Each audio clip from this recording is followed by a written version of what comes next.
Tribunal Constitucional, que molt amablement ha acceptat la nostra invitació per inaugurar aquesta jornada.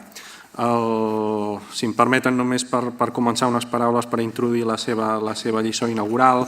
El senyor Luis Ortega Álvarez és doctor en Dret per la Universitat Complutense, ha estat professor de l'esmentada universitat durant diferents períodes, va ser director general del Departament d'Assumptes Institucionals de la Presidència del Govern espanyol entre l'any 83 i l'any 87. És catedràtic de Dret Administratiu de la Universitat de Castella-La Manxa i des del 2011 és també magistrat del Tribunal Constitucional. És un expert acreditat en el dret administratiu, ha escrit diverses monografies, manuals, articles doctrinals, especialment alguns sobre la matèria que avui ens ocupa.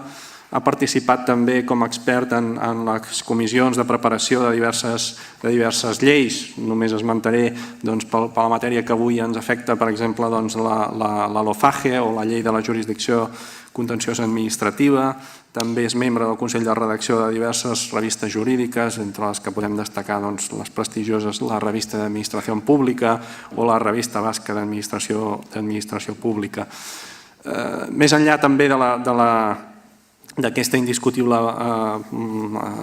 vàlua com acredita aquest currículum, és també destacable, o almenys crec que és important destacar que el professor Ortega Álvarez, que es troba en una institució del Tribunal Constitucional que en aquests últims temps ha estat posada en qüestió, destaca com a ferm defensor de la independència d'aquest tribunal i si algú no ho ha fet, jo li recomanaria que llegís el seu vot particular a la interlocutòria del Tribunal Constitucional que va inadmetre els incidents de recusació proposats no fa gaire per la Generalitat i pel Parlament de Catalunya. I segurament una mostra també d'aquesta manera de defensar la independència del Tribunal Constitucional i més enllà també del Tribunal Constitucional de la jurisdicció i recordar-nos alguns dels principis generals del dret que haurien d'ordenar l'actuació de les autoritats públiques, segurament amb aquestes sentències que he escollit per aquesta lliçó magistral, la sentència 103 de 2013 de 25 d'abril o la 161 més recent, són sentències que vostès coneixeran, que hem estat comentant en els darrers mesos i algunes en les darreres setmanes, que resolen els recursos que es van plantejar contra la llei 57/2003 de mesures de modernització del govern local. I bé, no li voldria prendre més temps al professor Ortega i li deixem la paraula, que segurament serà molt interessant. Gràcies. Bien, en primer lugar, y no es un elemento protocolario, agradecer a la Diputación de Barcelona que se acuerde de los que estamos en ese edificio tan, desde mi punto de vista, horrible, desde el punto de vista estético, que parece un platillo volante a punto de despegar, y que conviene salir de ese edificio para tener contacto con colectivos como este y además que yo con la Diputación de Barcelona llevo trabajando desde hace casi 20 años en problemas de régimen local, sobre todo desde el punto de vista de la autonomía local y lo que ello significaba. Bien, yo voy a hablarles de algo que quizá puede venir un poco a contrapié de elementos que pueden parecer muy técnicos en temas del problema de la organización de los servicios públicos locales, porque voy a volver a los orígenes, que es al principio de democracia local. Al hilo de dos sentencias que me parecen muy importantes desde el punto de vista dogmático, repito, por el entorno en el que estas sentencias surgen, respecto de la presencia de, entre comillas, profesionales, es decir, no personas que no han sido elegidas en el proceso electoral local en los ámbitos de gobierno local, y respecto de la necesidad de trasladar la publicidad del Pleno a las juntas de gobierno local cuando estas juntas ejercen competencias delegadas de los plenos.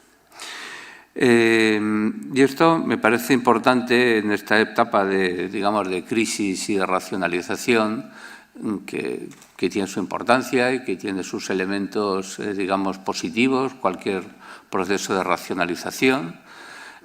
Muchos siempre hemos entendido desde hace años, ¿no?, que la modernización de las administraciones públicas no es un concepto, sino es un proceso permanente de ir viendo a través de casi un proceso científico de prueba y error lo que es necesario, pero siempre sin perder el carácter esencial de determinadas instituciones que las caracterizan, como es en las instituciones locales, las caracteriza frente a cualquier otra el elemento del principio democrático. Es decir, las entidades locales son administraciones públicas, pero son administraciones de esencia, origen y estructura esencialmente democrática respecto de otro tipo de administraciones en el cual el carácter representativo democrático está en los órganos legislativos y los ejecutivos tienen otras características. Yo normalmente quiero recordar siempre dos cosas, ¿no? Que el municipalismo español todavía, desde mi punto de vista, por fortuna, sigue siendo heredero de la Constitución del 12, y hay que recordar que la Constitución del 12 establece una planta municipal muy amplia, precisamente por un elemento fundamental, por utilizar a los municipios como instrumento de la democratización, de la introducción de las ideas de la Constitución de Cádiz a través de los procesos electorales en los municipios. Y segundo, que hay un elemento que a veces se olvida, y es que, derivado de las elecciones locales del año 79, la primera racionalización que se hace, la primera reforma local que se hace en esa época, derivada del principio de la autonomía local, es la autonomía local no como ejercicio competencial, sino como un espacio de libertad política respecto de los controles del Estado. Por la edad de los que veo, recordarán perfectamente que en el año 79 se produce un cambio de orientación política a las elecciones derivadas del 78, es decir, se produce que en el poder central, después de la Constitución, se asienta al centro-derecha y en las elecciones locales se asienta al centro-izquierda. Entonces, hay un elemento fundamental en esa época en el cual la autonomía local esencialmente es una autonomía de libertad política para evitar las intromisiones derivadas de la anterior ley de administración local que permitía la intervención en los controles gubernativos. Y en tercer lugar, siempre quiero recordar, frente a todos los ataques al municipalismo y a la autonomía local, por esa idea de que hay 8.000 municipios que nos sirven, que hay 5.000, etcétera, etcétera. Bueno, si entendemos la democracia como democracia de ciudadanos y no como democracia de territorios únicamente, pues el 90% de los ciudadanos españoles están en municipios de más de 20.000 habitantes donde el ejercicio de la autonomía local con todos sus poderes es perfectamente ejercitable. Con lo cual, cuando estamos hablando de autonomía local, estamos hablando de un concepto a través del cual la participación política de los ciudadanos a través de sus instituciones es perfectamente, asumible. Bien. Dicho esto, vamos a la primera de las sentencias, que hablaremos de la sentencia 103-2013 de 25 de abril, en un recurso de inconstitucionalidad, el 1523-2004, interpuesto por el Parlamento de Cataluña con relación a la conocida Ley de Modernización del Gobierno Local, la Ley 57-2003. Esta ley, les recuerdo que se hace en torno a un tránsito que se venía produciendo, que es el tránsito del concepto de administración local a gobierno local, entendiendo que el papel, cómo se recoge el papel de los entes locales en la Constitución del 78, va más allá de lo que había sido considerado, especialmente en el derecho administrativo clásico, a las administraciones locales como una suerte de administraciones menores que esencialmente eran corporaciones, esencialmente eran pura administración y que ejercían casi esencialmente de forma delegada funciones que venían atribuidas desde en su momento del Estado y luego añadiendo las comunidades autónomas. Frente a eso, hay dos preceptos fundamentales, el 137, que territorializa, quiero decirles, aquí, digámoslo claramente, los municipios y los entes locales se benefician de que cuando empieza el título 8º de la Constitución con la administración, con la organización territorial del Estado, no hay comunidades autónomas. Y por lo tanto, el territorio 1978 está compuesto por municipios y provincias. Y por eso el 130 dice comunidades autónomas, en su caso, cuando se constituyan. Quiere decirse que dudo mucho, desde mi punto de vista, de, entre comillas, pesimismo o ánimo o impulso del hueco que tiene que tener el municipalismo en España frente a la fuerza absolutamente arrolladora que en este proceso han tenido las comunidades autónomas, legítimamente, pero quiere decir que el proceso arrollador de implantación en el territorio.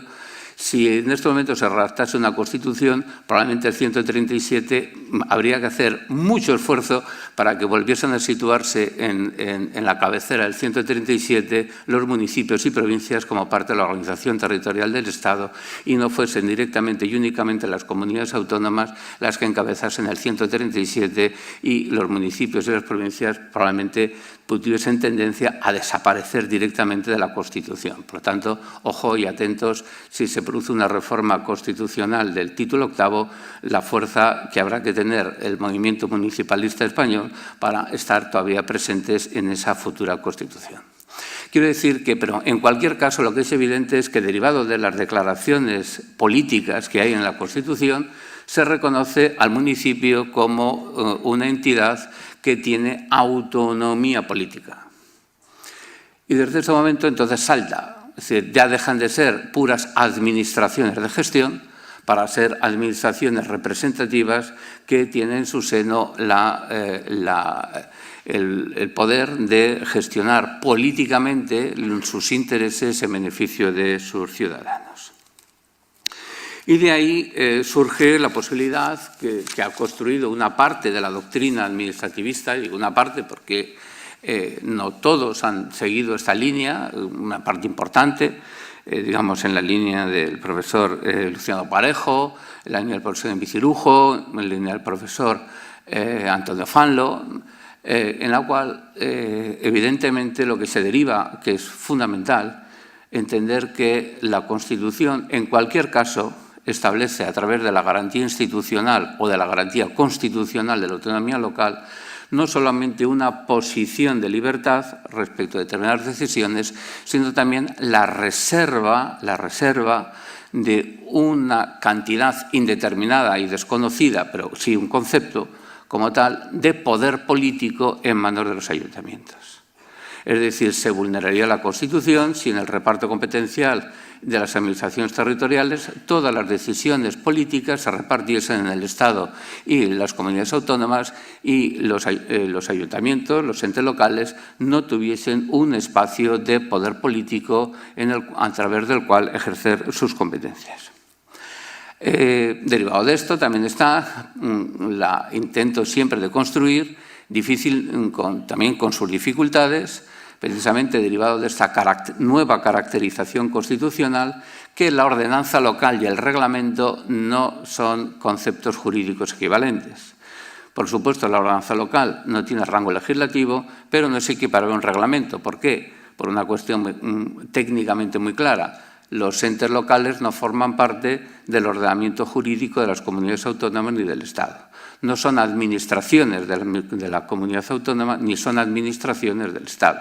Son administraciones autónomas que sí tienen el límite de la ley estatal o de la ley autonómica, pero no son, como se construye la teoría del reglamento, normas de ejecución de la ley, sino son normas de plasmación del interés local que tienen como límite la potestad legislativa de la comunidad autónoma y del ente local. Y, por tanto, son de naturaleza político-constitucional distinta y con un eventual ámbito de expansión distinto. Todo esto, obviamente, son posiciones doctrinales que intentan señalar o apuntalar desde la Constitución características del modelo municipal que son fundamentales debido a otra cuestión que está en la Constitución y, obviamente, es la amplia capacidad de configuración legal que la Constitución ha otorgado al legislador del régimen local. Por lo tanto, son elementos fundamentales a tener en cuenta. Uno de ellos, el problema de configuración local, es el problema de la bicefalia del poder local, pleno y alcalde. Y alcalde con su órgano de gobierno adjunto, las juntas de gobierno. Tradicionalmente, tanto pleno como alcalde han ejercido el mismo tipo de potestades o de funciones administrativas, tanto de regulación como de gestión. Saben ustedes que al hilo de este proceso de tránsito de la administración local al gobierno local se ha ido produciendo una parlamentarización del gobierno local, de forma de hacer una similitud, a mi juicio errónea, porque es perder las características propias del poder local, de entender que pleno es Parlamento, alcaldía y junta de gobierno es gobierno. Y, por lo tanto, entender que el Pleno es una cámara esencialmente de producción normativa y de control del Ejecutivo y la alcaldía es un órgano de gestión. Un órgano de gestión, eventualmente, incluso con caracteres de autonomía. ¿Qué iba ligado a esto? Y si ustedes están en la vida municipal lo conocerán igual o mejor que yo, un problema también derivado del régimen electoral. El régimen electoral español es relativamente rígido. Desde la perspectiva es que alcalde solo puede ser el cabeza de lista y, en segundo lugar, el alcalde en estos momentos, por configuración legal, que la Constitución permitiría otra cosa, es elegido por los concejales. No hay elección directa del alcalde. ¿Cuál es el problema que estaba también detrás de todo esto, del problema de intentar dar autonomía al alcalde? Bueno, pues un problema que estaba de un signo u otro en los partidos políticos, dependiendo del cual, por la derivación del sistema democrático español en un sistema en el cual las elecciones parlamentarias, el sistema no está basado en la elección de los programas del partido político desde el punto de vista sociológico, sino del carácter, entre comillas, carismático del candidato a presidencia de gobierno. Es decir, las elecciones parlamentarias se configuran sociológicamente como unas elecciones a presidente de gobierno.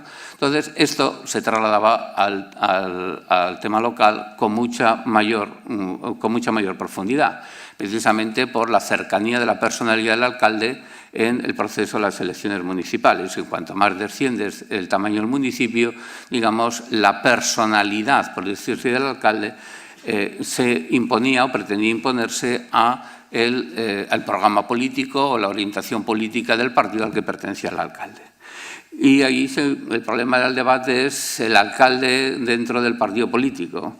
El alcalde como una persona que pudiese, una vez producidas las elecciones municipales, no estar ligado a las listas electorales que eventualmente el partido lo hubiese impuesto para poder configurar su equipo y tener una autonomía de configuración de su equipo de gobierno fuera de las listas electorales. Este es el debate que en la ley de grandes municipios sale en favor del alcalde diciendo que al menos 1/3 de los miembros de la Junta de Gobierno local pueden ser designados por el alcalde por personas que no son concejales. Dicho esto es, por decir lo mismo, por personas que no forman parte de la lista electoral que, digamos, hipotéticamente al alcalde el partido político le ha impuesto. Y por lo tanto, este elemento hay que plantearlo, o hay que recordar que el origen, por lo menos una parte del origen político de esa reforma venía en función de esta autonomía del alcalde que no se había producido. Elemento de debate que no deja de estar presente ante la hipotética eventualidad de un sistema electoral que puede cambiar, en el cual haya dos elecciones diferenciadas. Elección directa del alcalde y elección del pleno municipal. Pero, repito, eso todavía en estos momentos no existe. Cuando existiese ese elemento de la representación directa o la representación directa del alcalde con arreglo al electorado, pues a lo mejor el elemento de su planteamiento habría que diferenciarlo, pero tener en cuenta que precisamente como la sentencia, la que vamos a ver a continuación, se establece en este marco en el cual lo que establece la Constitución es que alcalde y concejales sean los que forman parte del gobierno y la administración municipal, esta sentencia, incluso en el caso de que se produjese un cambio en la ley electoral con la elección directa del alcalde, pues tendría una relativa o gran dificultad el alcalde para configurar su equipo de gobierno fuera de la lista de concejales que se presentasen a la alcaldía. Bien, como saben ustedes, el objeto del recurso sobre el que la sentencia del tribunal va a declarar su inconstitucionalidad es el problema del artículo 126.2, párrafo segundo, inciso primero de la Ley de Bases de Régimen Local, tal como estaba redactada por la Ley de Modernización, diciendo que el alcalde podrá nombrar como miembro de la Junta de Gobierno local a personas que no ostenten la condición de concejales siempre que su número no supere 1/3 de sus miembros, excluido el alcalde. Bien, en primer lugar, la sentencia va a establecer la plasmación y parte de ahí del reconocimiento que hace la Ley 57 de 2003 de la diferencia funcional del Pleno y de la Junta de Gobierno. Se reconoce que el Pleno en los municipios de gran población ha perdido sus competencias administrativas, que la Junta de Gobierno local se constituye como un órgano colegiado que asume las competencias administrativas que en los municipios de régimen común corresponde al Pleno y al alcalde, pero también se establece como un órgano de colaboración de la dirección política del ayuntamiento, dado que el alcalde comparte la dirección política con la Junta de Gobierno local, que es, tal como la define el 126.1, órgano que bajo la presidencia del alcalde colabora de forma colegiada en la función de dirección política que a éste corresponde y ejerce las funciones ejecutivas y administrativas. Por lo tanto, parte el tribunal de establecer esta diferenciación que venía en la Ley de Modernización, entendiendo que el ámbito del Pleno pasa a ser un ámbito esencialmente, repito, representativo de carácter normativo y de control político, pero que toda la gestión administrativa pasaba al ámbito de la alcaldía y de la Junta de Gobierno local como órgano de colaboración. Constatado este elemento normativo, el tribunal va a recordar cómo se construye el 140. en relación con el 137.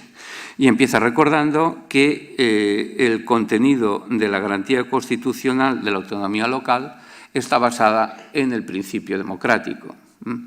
Y así nos va a decir que, bueno, vuelve a hacer una definición que ya hay varias, y aquí el tribunal recoge, y es importante, por el efecto de la doctrina constitucional, ¿no?, de la constitucionalización, entre comillas, de la Carta Europea de Autonomía Local, puesto que establece que la garantía constitucional de autonomía local se remite a una capacidad efectiva para ordenar y gestionar una parte importante de los asuntos públicos en el marco de la ley, bajo su propia responsabilidad y en beneficio de sus habitantes. Bueno, por aquí habría un punto y aparte o un excursus sobre la importancia que tiene que el Tribunal Constitucional, entre comillas, repito, constitucionalice esta definición de autonomía local, en lo que tiene, que, según consta en este debate, la importancia de la reserva de poder local, cuando la garantía de la autonomía local exige, como dice el Tribunal Constitucional, recogiendo la Carta Europea, gestionar una parte importante de los asuntos públicos. Por lo tanto, el concepto de autonomía local, gestionando o no gestionando ningún asunto público, pues habría que contrastarlo si estamos o no vulnerando el principio de garantía constitucional de la autonomía local.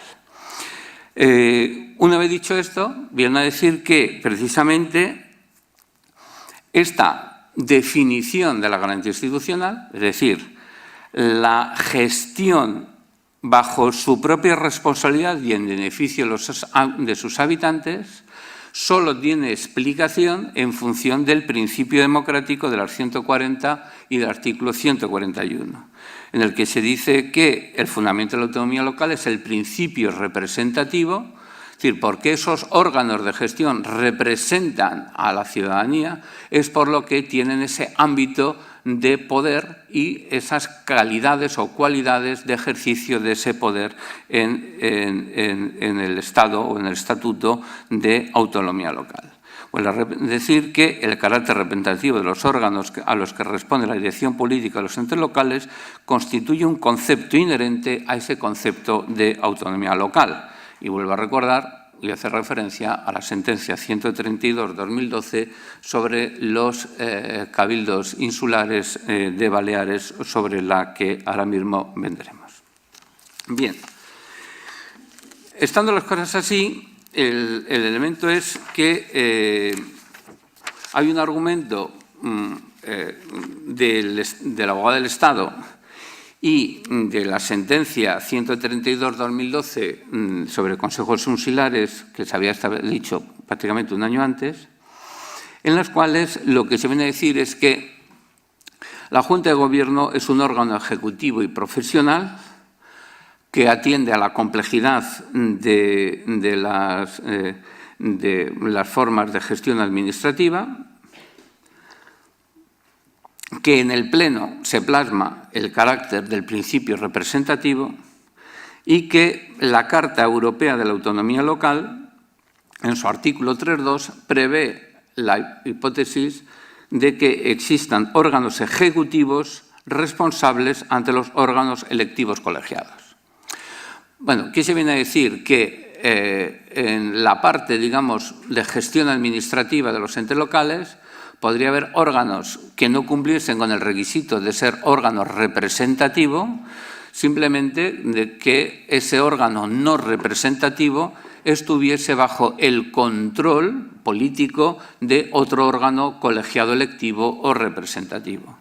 Y por lo tanto esto daría pie a la constitucionalidad de crear juntas de gobierno locales en los cuales fuesen un órgano en los que sus miembros no estuviesen formados plenamente por concejales, sino por técnicos, siempre y cuando esas funciones, esas actividades de esa Junta de Gobierno estuviese sometido al control político del Pleno del órgano representativo. Es cierto que esta tesis se puede plantear en una relativa, digamos, ambigüedad entre representatividad, autonomía local y órganos ejecutivos, que estaba plasmada en la sentencia 132/2012 sobre los cabildos insulares y que les leo. Decía la sentencia, dice, es compatible con la existencia en el seno de estos entes locales de órganos cuya integración no se encuentre enteramente reservada a los miembros electos de la corporación, al primar en ellos el perfil ejecutivo, en el bien entendido de que estos deberán responder de su acción ante aquellos que, precisamente por reunir la condición de órganos representativos, son los únicos facultados para dirigir la acción de las administraciones locales en ejercicio de ese núcleo de autonomía local que, según dijimos la sentencia 109/87, consiste fundamentalmente en la capacidad de decidir libremente, etcétera, etcétera. Bien.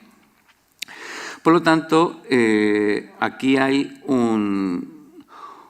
una ambigüedad inicial, porque vean ustedes que para los órganos insulares sí se reconoce que pueden existir ese tipo de órganos ejecutivos cuyos miembros no tienen todos ellos el carácter representativo, pero el tribunal, a partir de ahí, en esta sentencia, en la sentencia del 2013, hace una clara diferenciación entre el régimen jurídico de los cabildos insulares y el régimen jurídico de los ayuntamientos. Y así vendrá a decir que no cabe equiparar automáticamente los consejos insulares a los ayuntamientos, que la regulación de los consejos insulares constituye una singularidad propia de su régimen jurídico y que en tal... Y, aparte de esta especialidad, viene a hacerse, es decir, a veces en el Tribunal Constitucional funcionamos con una cierta coherencia. Es decir, se sabía que en el Tribunal Constitucional estaba el recurso sobre este precepto que estamos comentando. Y entonces es significativo que en la propia sentencia del 2012 digamos...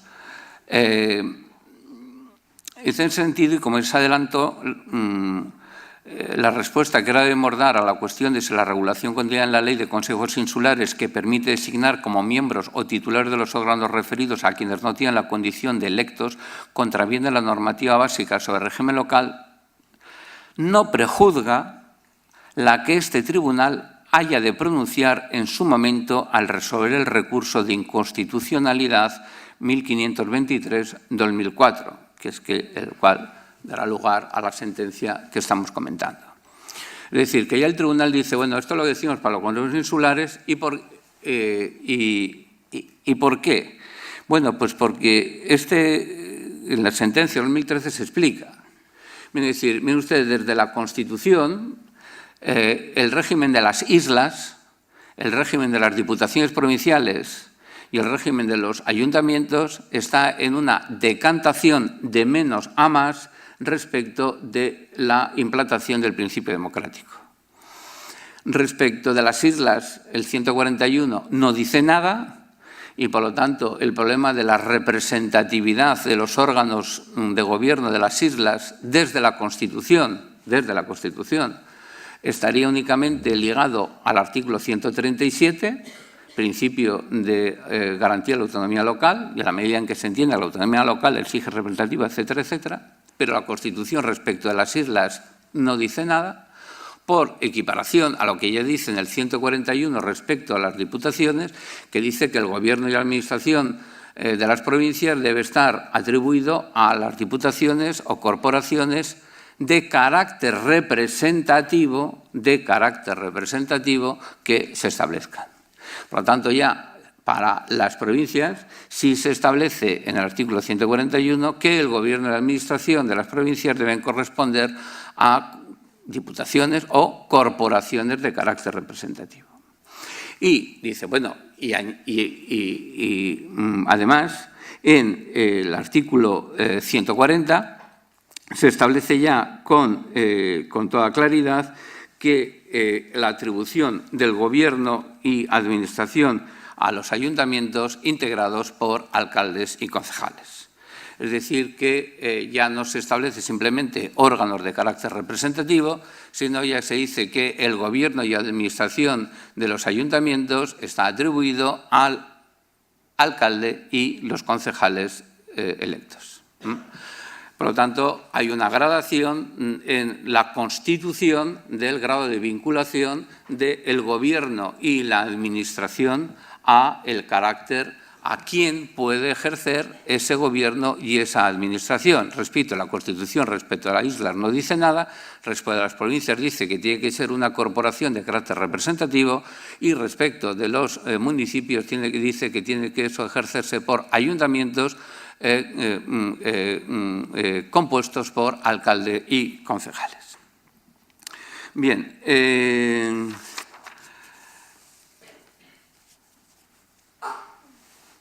Derivado de eso, la sentencia va a establecer que el carácter esencialmente democrático del gobierno municipal como manifestación del 23. Aquí, si ven ustedes, hay una interpretación muy importante del Tribunal Constitucional del 140, que discutía en el voto particular de los magistrados Ollero y Pérez de los Cobos, porque la mayoría del tribunal hace una intervención fundamental. Dice, el gobierno de administración corresponde a los ayuntamientos y dice el tribunal únicamente compuestos por alcalde y concejales. Es decir, frente a una hipótesis de que el 140 fuese un numerus apertus, el Tribunal Constitucional viene a decir que son numerus clausus. Solo el alcalde y los concejales pueden en los ayuntamientos ejercer las funciones de gobierno y de administración. Que eso forma parte, digamos, de una escuela dogmática, por decirlo así, del municipalismo, entendiendo que al frente de cualquier unidad administrativa local tiene que haber un responsable político representativo, es decir, un concejal. No cabe que ninguna área de gobierno local esté dirigida en su cúspide por un técnico. Eso es lo que dice el Tribunal Constitucional, con toda claridad. Y por lo tanto, dense cuenta que dice además expresamente para quitarse de en medio un problema que tenemos ustedes teórico, pero que no hay forma de salir de él, que es la distinción entre política y administración, ¿no? En fin, si fuésemos, a lo mejor si fuésemos, claro, si fuese un artículo de revista en una sentencia del tribunal, pues a lo mejor se podría haber dicho, hombre, el tribunal podría haber puesto una coma, ¿no?, en la administración reglada, porque claro, la administración reglada no tiene un componente de dirección política, puesto que un acto administrativo reglado es la pura aplicación de una decisión política establecida por el legislador, del cual la administración simplemente la pone en efecto, pero no toma ninguna decisión aplicativa. Pero, en cualquier caso, todo lo que es la diferencia entre decisiones de carácter político y decisiones administrativas discrecionales, pues en las cuales entender que en una decisión administrativa discrecional no existe un componente de orientación política o de orientación de intereses o de cualquier tipo de orientación, pues entraría en un debate. ¿Qué es lo que hace el tribunal? Dice, mire usted, tanto las de decisión política como las de, bueno, establece un elemento para decir el elemento de la cúspide de la dirección, ¿no? Dice de alta dirección administrativa, pues viene a establecer que la suprema dirección de la administración municipal en términos del 103 también corresponde a únicamente de alcaldes y concejales.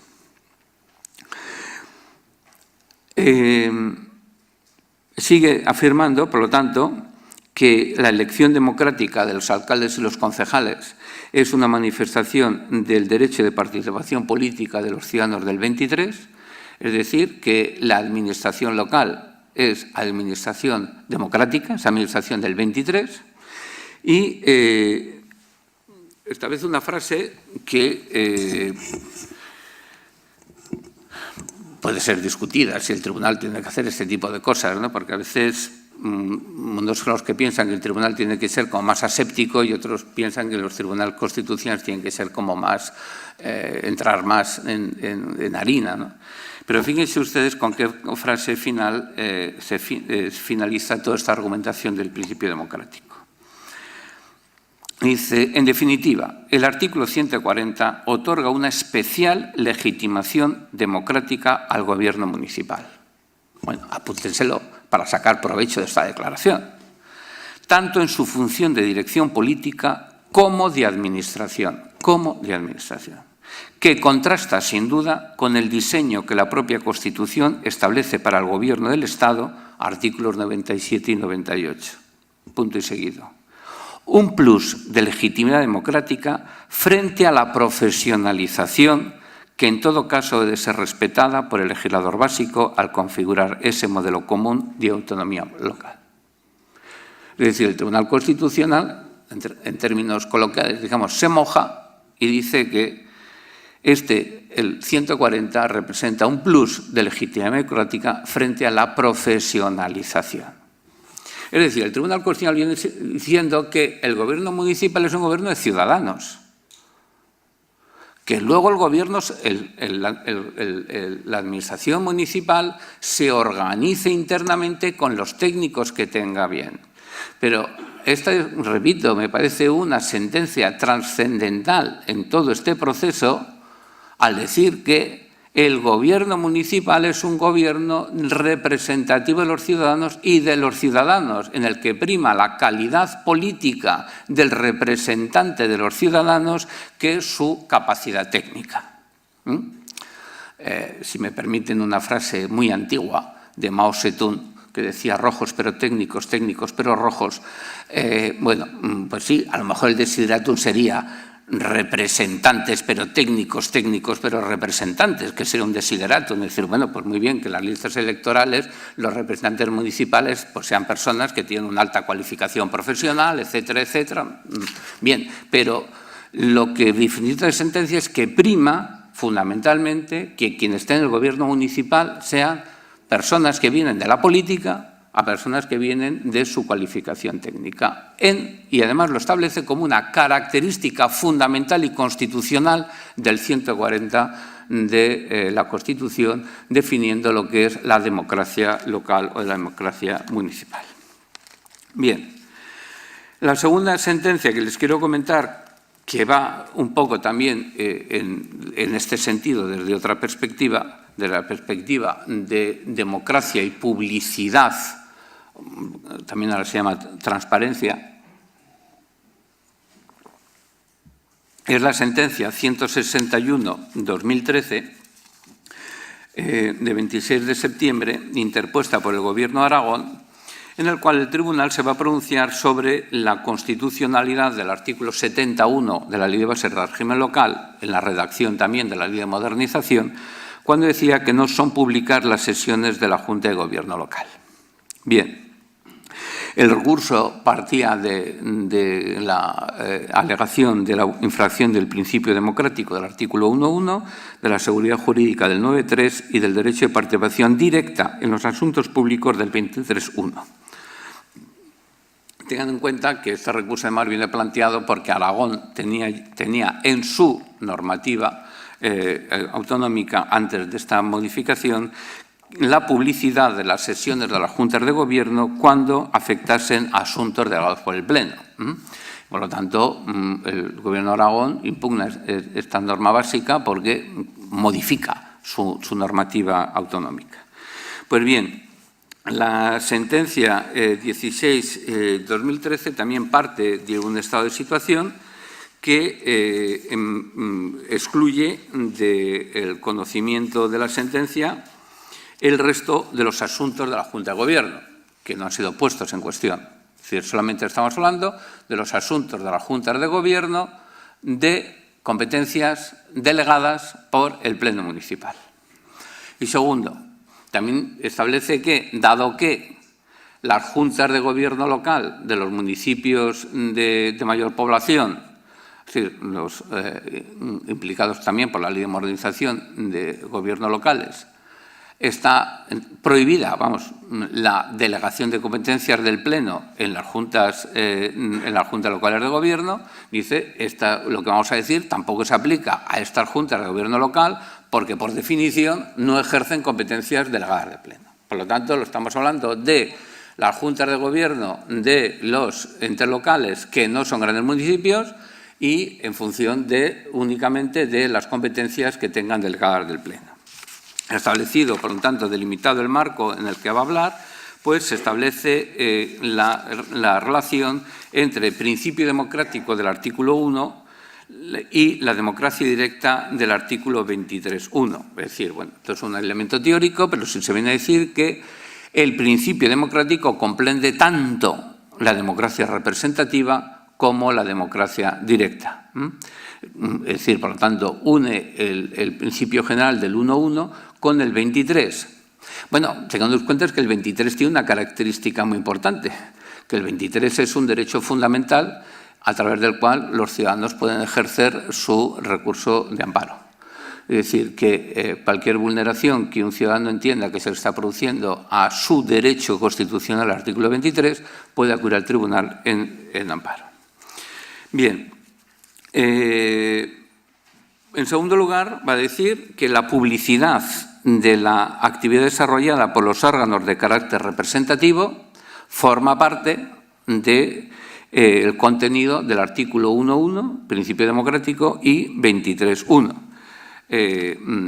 Y así dirá que la exigencia de publicidad de la actividad desarrollada por los órganos de carácter representativo se constituye como un instrumento que posibilita el control político de los elegidos por los electores y se proyecta en relación con la publicidad de sus sesiones, la publicación de las deliberaciones y los acuerdos adoptados y el acceso a la documentación que sirva de soporte. Esta exigencia de publicidad es, por tanto, no solo una genérica manifestación del principio democrático del Estado, sino también una manifestación, por tanto contenido, del derecho de los ciudadanos a la participación directa en los asuntos públicos del artículo 23.1.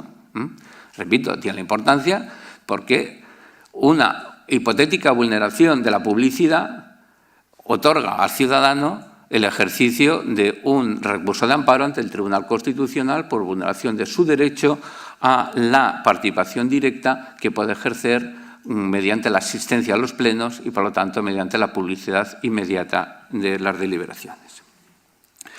En segundo lugar, dice que esta exigencia de publicidad es absolutamente aplicativa a los plenos de los ayuntamientos, dado su carácter representativo y dado que las decisiones incorporan fines políticos propios, reflejo del pluralismo político y del ámbito de poder atribuido en virtud de la autonomía local garantizada en el 137.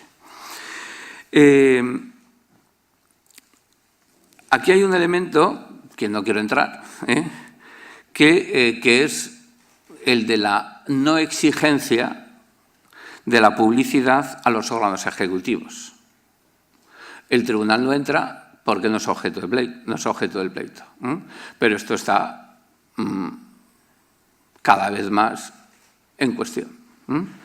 Primero, porque en los procesos judiciales el Tribunal Supremo levantó el secreto de las deliberaciones del Consejo de Ministros. ¿Y de qué forma levantó el secreto? Recuerden ustedes el problema del Tribunal Supremo cuando todo el problema del GAL. El problema, claro, que en el proceso administrativo, ustedes que tendrán algo que ver con el derecho administrativo, saben que el expediente con el cual se formula la demanda está en manos de la Administración. Y entonces, claro, el problema de la parte, que en este caso eran vinculados con movimientos terroristas, eran una parte que pedía el acceso al expediente. Acceso al expediente que estaba declarado secreto por el Gobierno. Bien, entonces el debate era qué parte del expediente debía ser público y qué parte del expediente tenía que ser considerado secreto. Y ustedes léanse la Ley de la Jurisdicción Contenciosa Administrativa. En ningún sitio dice lo que dijo el Tribunal Supremo. Dijo, nosotros nos quedamos con el expediente, nosotros lo miramos, nosotros consideramos lo que tiene que ser público y nosotros consideramos lo que tiene que ser secreto y lo que entendamos del expediente que debe ser público se lo damos a la parte y lo que entendamos que debe seguir siendo secreto no se lo damos a la parte. Bueno, ese poder del Tribunal Supremo en ningún sitio, que es algo que sí está en el ordenamiento francés, que se llama el juicio en cámara, que tiene el Consejo de Estado francés para finalmente este tipo de asuntos, pues bueno, la jurisprudencia del Supremo lo inventó. Pero quiere decir que en tema judicial el secreto de las deliberaciones del Consejo de Ministros puede ser levantado por el Tribunal Supremo. Bien. Y luego, digan ustedes que también, que deja de tener una cierta relevancia en el mismo sentido, en el Tratado de Lisboa, que venía ya del Tratado de la Constitución Europea, se establece que las reuniones del Consejo Europeo y del Consejo de Ministros que tengan que ver con el ejercicio de la potestad legislativa tienen que ser públicas. Si trasladásemos esto, diríamos, las sesiones del Consejo de Ministros que tienen que ver con proyectos de ley tienen que ser públicas.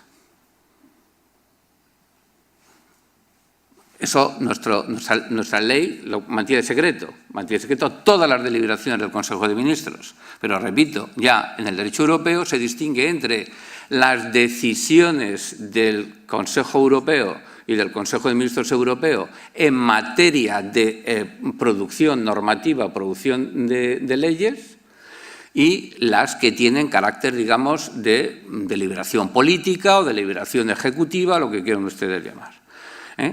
Por lo tanto, quiero decir que este tema de que los ejecutivos no están obligados a deliberar en público, bueno, pues tiene un elemento complicado. Pero bueno, el tribunal lo que sí viene a decir es que la Policía de los Asuntos del Pleno arrastra hasta el órgano que finalmente ejerce la competencia. Es la que va a venir a decir. Que la naturaleza de la función legalmente atribuida al Pleno, esa decisión del legislador arrastra que esa decisión se tenga que adoptar en régimen de publicidad. Lo haga el Pleno o lo haga quien lo haga. Bueno, hay un debate de cuándo el Pleno le gane al alcalde, por el carácter unipersonal de la deliberación, que no hay deliberación en un órgano unipersonal. Lo cual no quiere decir que en otro pleito se pueda exigir una especial motivación del alcalde cuando ejerza competencias del Pleno. Es decir, que sustituya esa explicación del proceso de decisión que lleva el alcalde en la decisión que toma el alcalde. Es decir, no simplemente el acto o la decisión del alcalde en ejercicio de competencias deliberadas del Pleno pudiese ser simplemente una resolución pura y dura, sino que llevase incorporado una especie de memoria previa en la cual el alcalde hiciese una explicación de por qué ha llegado a esa decisión. Digamos, en un paralelismo de lo que aquí se viene exigiendo a la Junta de Gobierno cuando va a ejercer las competencias del Pleno, tiene que ser público el debate. Es decir, se tiene que saber por qué la Junta de Gobierno llega a la decisión que llega en adoptar esa resolución, que es lo que impone el tribunal en esta sentencia. El tribunal, de alguna forma, analiza el catálogo de estas posibles delegaciones, establece que no son delegaciones administrativas de carácter reglado, sino que tienen un amplio contenido discrecional y, por lo tanto, el contenido del debate sobre esa decisión administrativa es de interés de conocer por parte de los ciudadanos en ejercicio del principio de democracia directa. Y, en función de eso, exige esa publicidad y va a declarar a esos efectos inconstitucional, haciendo una interpretación conforme, diciendo que ese precepto no es aplicable, es aplicable a las otras decisiones de la Junta de Gobierno, pero no a aquellas por las cuales ejerza competencias delegadas del Pleno. Y viene a decir, y esto es importante, que ese principio de publicidad, esto es importante para el derecho administrativo, porque distingue entre publicidad y motivación y notificación o publicación. Viene a decir el tribunal que dicha publicidad no es sustituible ni por la publicidad del acto de delegación, que unos argumentos se decía. Dice, bueno, no tienen por qué, ya cuando el Pleno delega en la Junta de Gobierno, ya hay un debate de por qué delega y por qué no delega. Y esa publicidad sería suficiente a efectos de democracia directa. El Tribunal Constitucional ha dicho que no es suficiente esa deliberación de la decisión de delegar, sino que es exigible el que después, cuando se toma la decisión delegada, también sea pública. Y que tampoco es ni por vía de la publicación ni la notificación del acuerdo adoptado. Por lo tanto, quiere decir que el efecto de publicidad es algo más, es algo que ahora en la ley de transparencia o en el debate sobre la transparencia se incorpora la transparencia. Es decir, la transparencia esencialmente es saber qué opina cada cual de la decisión adoptada, para eventualmente imputar la distinta responsabilidad política a quien ha adoptado la decisión final. Por lo tanto, conocer, digamos, los interna corporis de los elementos de decisión. Por lo tanto, me parece que son decisiones fundamentales. Bien, termino en el sentido de algo que, bueno, lo conocerán, pero no me puedo resistir después de estas dos sentencias. Porque yo siempre he dicho que, bueno, hombre, ya sabemos que estamos en crisis, pero en fin, una plaquita en la puerta de todos los ayuntamientos que diga lo que les voy a leer, pues hombre, aunque sea por suscripción directa de los propios concejales y el alcalde, que no tocarían a más de 10 euros hacer una plaquita que diga lo siguiente. Es en el municipio donde reside la fuerza de los pueblos libres. Las instituciones municipales son a la libertad lo que las escuelas primarias a la ciencia. Ellas son los que la ponen al alcance del pueblo, le hacen gustar de su uso y lo habitúan a servirse de ella. Sin instituciones municipales, una nación puede darse un gobierno libre, pero carecerá del espíritu de la libertad. Esto lo dijo un señor que se llamaba Alexis Henry Charles de Clérel, conocido por Alexis de Tocqueville, en 1835. Esto lo traigo a colación porque yo creo que este es, una vez más, el espíritu de estas dos sentencias. Hay un elemento que puede ser discutible o no, pero hay un elemento muy importante en que concebir que no se puede construir un sistema democrático sin la plenitud del funcionamiento de la democracia en las instituciones locales, en el nivel local. Si no funciona la democracia en el nivel local, hay una hipótesis de que difícilmente funcionará en instancias más alejadas o separadas de los ciudadanos. Por eso, repito, ustedes van a entrar en un tema muy técnico, pero los he querido que entren en estas jornadas recordando cuál, a mi juicio, es el espíritu del municipalismo en términos de libertad y democracia. Nada más. Muchas gracias.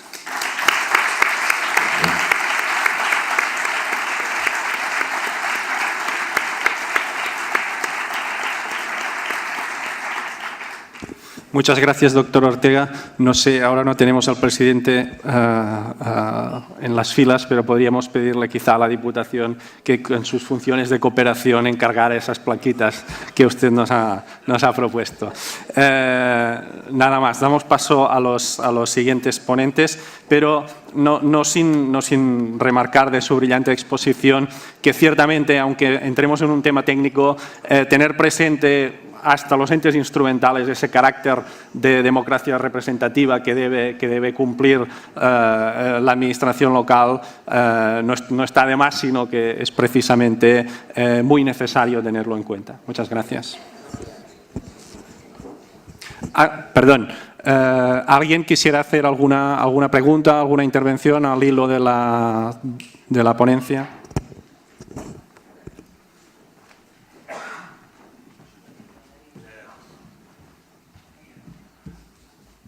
Buenos días. A ver, no me resisto, después de haberlo oído al señor Ortega, en el proyecto de ley del ARSAL, según en la publicación que está en el Senado y que yo sepa no ha sido objeto de enmienda por parte del Senado, que se han aprobado las del PP, prevé un artículo 37, que después de las enmiendas del PP aprobadas en comisión sería el 38, en el que viene a decir algo así que cuando no se obtenga el quórum suficiente, que sería la mayoría simple para aprobar los presupuestos, automáticamente esta competencia pasaría del Pleno a la Junta de Gobierno del Gobierno local. Realmente a mí esto me deja muy sorprendido porque supone un romper total y absolutamente el principio de la separación de las competencias. Por tanto, es una delegación determinada, pero supone un principio de vulneración de la autonomía local y sobre todo de la representación que supone el Pleno, porque si hay un instrumento importante que ha de aprobar el Pleno precisamente es el presupuesto. Ya sé que hablan de presupuestos prorrogados, pero supone dejar sin efecto las competencias tradicionales del Pleno, del presupuesto al Pleno y pasa a la Junta de Gobierno.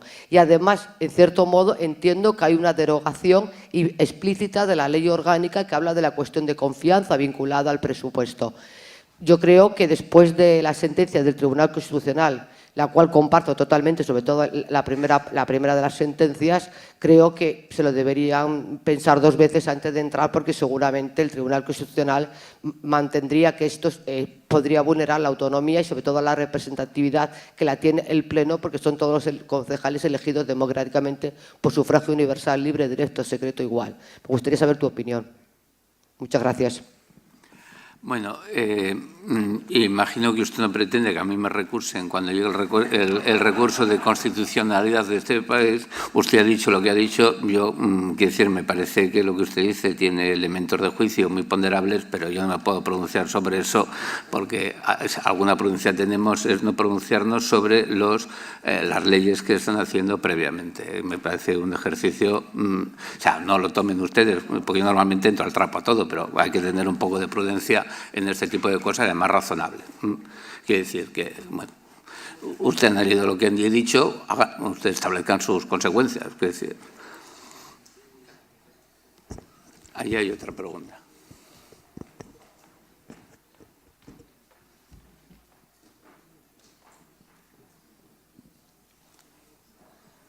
Sí, bueno, Luis, antes de nada felicitarle doblemente, primero porque hace mucho tiempo que no nos vemos, en fin, y no tenías el cargo que estás desarrollando ahora, y me alegro mucho de ello, y en segundo lugar por la conferencia que has dado. Pero en la conferencia que has dado sí que me han quedado dos objetos o dos dudas que, teniendo la suerte de tenerte aquí, pues no me resisto en comentártela. La primera viene referida un poco que muy bien eso es del principio democrático. Yo también soy bastante partidario y coincido, y eso que somos minoría, con el tema del principio democrático y de autoadministración en las entidades locales, pero eso creo yo que hoy por hoy solo está funcionando para la administración directa. Es decir, en el momento que nos vamos a formas de gestión de los servicios públicos y nos estamos yendo a los organismos autónomos, acuérdate de aquella remisión que hay a la LOFAGE, que en definitiva, y al final los gerentes de las entidades públicas empresariales, de los organismos autónomos, acaban dictando resoluciones administrativas.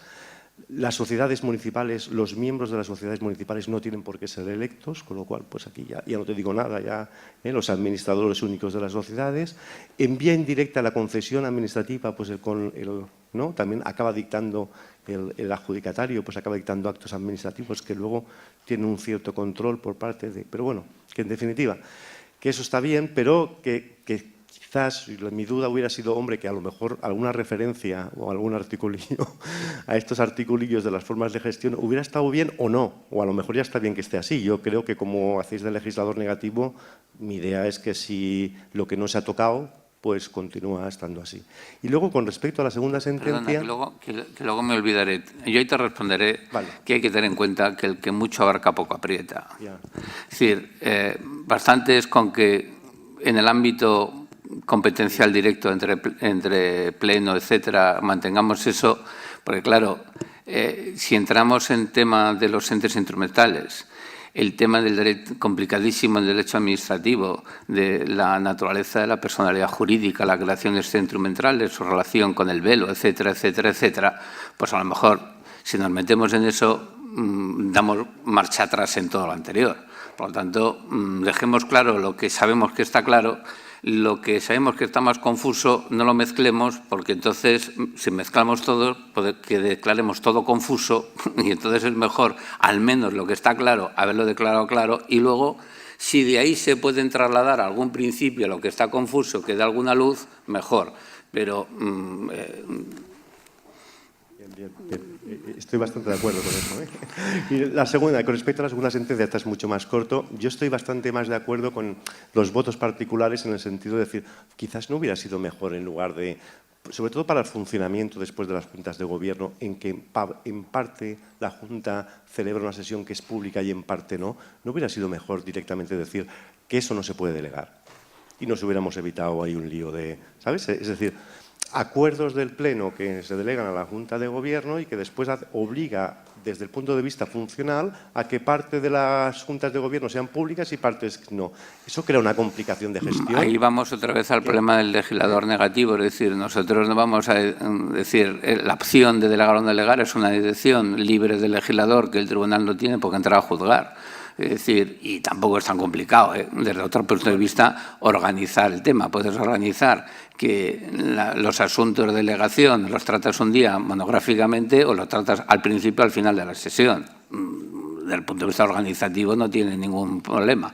Vamos, quiero decir, otra cosa... Dar publicidad a la sesión, decir que la gente puede venir, en qué parte puede venir, en fin... Bueno, en la parte puede venir, en la parte que es objeto de asuntos de delegación, es decir, por lo tanto, pero quiere decir que el tribunal en ningún caso podría decir que, mire usted, en base a lo que decimos, además de eso, hacemos una modificación normativa, no, eso nos corresponde. Y ahora, una vez dicho esto, pues el legislador podrá entender que es más conveniente en estos casos mantener la publicidad en el Pleno o no. Lo único que el tribunal dice es que si usted mantiene la decisión de pasar esa delegación a la Junta de Gobierno, esa sesión tiene que ser pública.